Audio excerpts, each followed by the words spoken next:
to hold a false floor. I'm going to take one of these, called a bat.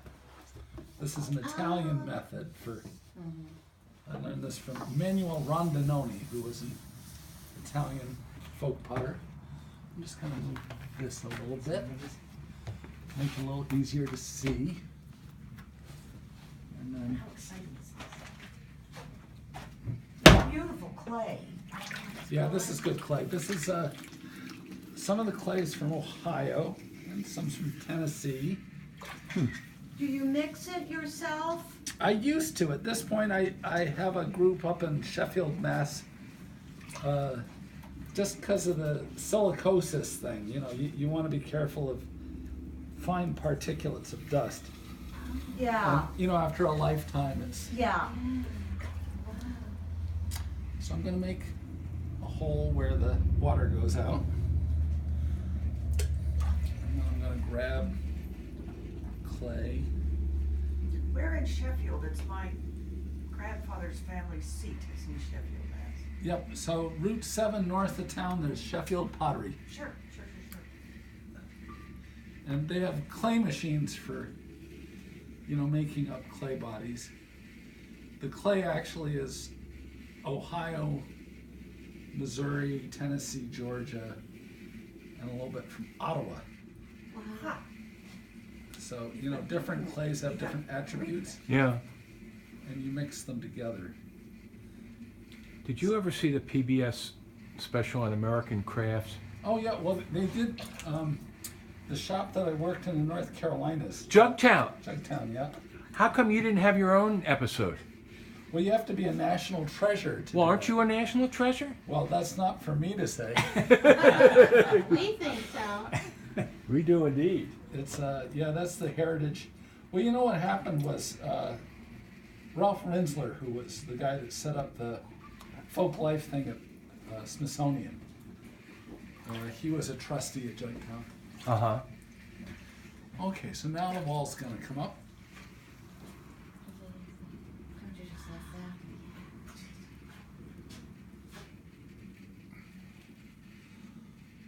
I'm going to make a sort of like a Revere style bowl. Ah. Wow, look at that. Isn't that neat? How much clay are you working with now? This is only, it's 12 pounds, this one. The big one there that's 50. Wow. 50 wet. 50 wet. And I'm guessing that the bowl you have is 24. Uh-huh. I would say. Yeah, it's, I guess maybe it's not that big. No, it's not sweaty. It wouldn't fit Well, in your But it's pot. pretty damn big. I wouldn't be able to glaze something that big. Ah. So is that not going to be glazed?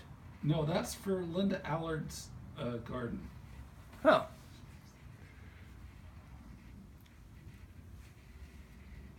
There we go. Oh, yeah. So now the rib, I this don't know how lopsided that would be. this straight. Well, you know, I started when I was 16 and I'm 66, so it's 50 years doing it. Yeah. Who knew that was going to happen? How's your daughter? We had a She's good. nice time talking to her the last time we were here. She's still doing those greeting cards? She is. I see a calendar. Is that your daughter's Yeah, perennial calendar? yeah, for birthdays and stuff. So I'm using a flat edge called a rib. This thing here. And so I'm just going to set up the line of this pot. This has a springing arch from the beginning all the way up to this rib.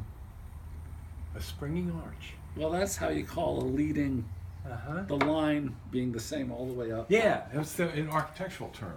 Yeah, well, pottery is just the laws of architecture in motion. Are you an architect? No, but I'm very interested in architecture. Me too. My uncle was I'm not Hungarian, but my mother's sister was married to Breuer. Really? Oh my goodness. Yeah, he was a great chess player. Wow. I joked him in whatever 68 or 69 about the Whitney that it might fall down that was leaning over something. And he promptly sat me down to a game of chess, and not only did he tell me his first 6 moves, he told me when he would beat me. It was he was letting me know that my brain was not developed yet. Not up to it. Oh my goodness. But yeah, his chair. He was working with Gropius in the 20s, Yeah. and he fell. Do you over. have a chair? Well, we had some. He fell off his bicycle, got up and went, "Oh, these handlebars are really strong." So I'm just going to make a little bead underneath this rim.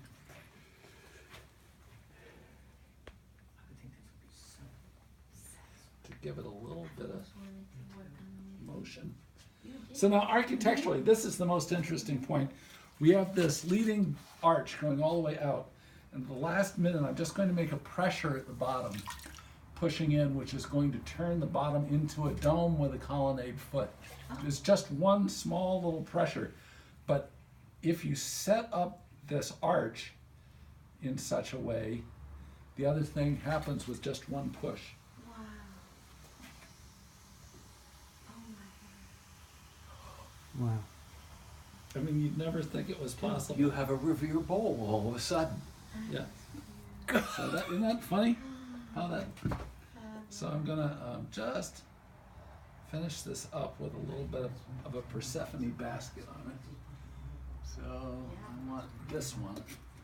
So I'm gonna do a basket weave on the outside. This is made by a carver in Wisconsin. Very nice guy. So I'm just gonna. Ooh. Oh, how beautiful. So that's that, and then I want some little dots, and how I do that is I use a drawer pull that has little dots on the side, and that just, Now, when you put these 12 pounds of clay down on that, did you have in your head exactly what you were going to create? that's exactly the, Thomas, be careful behind you. I am. that's exactly the definition of traditional trade, Ah, is you know what you're doing before you do it. And they have little sentences like the first 1,000 are the hardest, you know. That's to keep you going, right? Oh, look at the little bead on it. Yeah, it's not- it just makes it, pop, yeah, having that. This is, how magical is this? that's incredible. Well, it's $65 magical. Nice. Now, whereabouts do you guys live? We live in Maryland. These 4 live in Connecticut. Oh, yeah. 2 in Wilton, 2 in Southbury. Ooh, Look at this with the folded rim. Oh, yeah. Aren't those gorgeous? just gotta put that How do on. we Wilton have had a red clay I don't know. pottery thing for a while in the 1700s. Yeah, oh, yeah, well, there's, the great potters were in Norwalk. Yes, right, So- south. That's, my bread station there when it doesn't have those pots on it. Yeah, Absalon Day and Asa Hoyt are the 2 really famous ones. And in Greenwich, there was a Dutchman named Adam Stats. And what would they do? Salt glaze stuff and Well, Adam Stats did salt. He was the first John Spencer's person elbows. in New England to do salt. uh-huh. Just be careful your elbows. So that's that person. There was in New York City there was Crolius This and Remy, Some of that folded down. Dutchman Remy.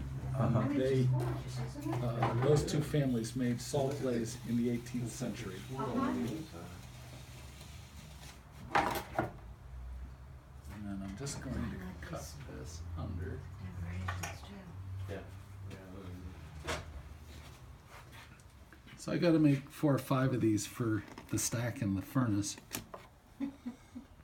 Because they go inside each other, kind of like that. Look at that. Wow, that's beautiful. Wow, I don't want to flock your that was great to watch. Oh, thanks. Thank you. You're It was welcome.